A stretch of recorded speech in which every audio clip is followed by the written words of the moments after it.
Hello বন্ধুরা, শুভেন্দু অধিকারী দেখুন কি বলছে। মানুষ যারা ঘর ছাড়া আছে তাদের নিয়ে কি বলছে, ভিডিওটা পুরো দেখুন বন্ধুরা, তারপরে অবশ্যই তোমরা কমেন্ট করে যাবেন।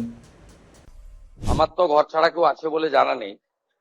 যদি যদি যদি যদি যদি কেউ ঘর ছাড়া থাকে, আপনি আপনি মাননীয় মাননীয় ডিজিপির কাছে মাননীয় ডিজিপির কাছে তালিকা দেবেন, কিন্তু শর্ত একটাই, ওই ব্যক্তির বিরুদ্ধে 2021 সালে নির্বাচন পরবর্তী সন্ত্রাসের যে 12,500 এফআইআর হয়েছিল তার কোনো অভিযোগ নেই।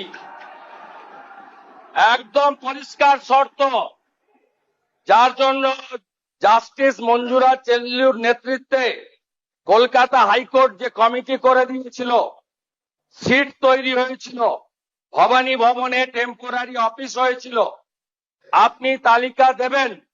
তার মধ্যে যদি সম্মানীয় রাজনৈতিক ব্যক্তিত্ব থাকে যাদের বিরুদ্ধে 2021-এর পোস্টপোল ভায়োলেন্সের অভিযোগ নেই, তাকে সসম্মানে এলাকার বিজেপির বিধায়ক এবং এসপি গিয়ে বাড়িতে ঢুকিয়ে দিয়ে আসবে। আর যদি 2021-এর পোস্টপোল ভায়োলেন্সের অভিযোগ থাকে, তাকে সরাসরি জেলে যেতে হবে।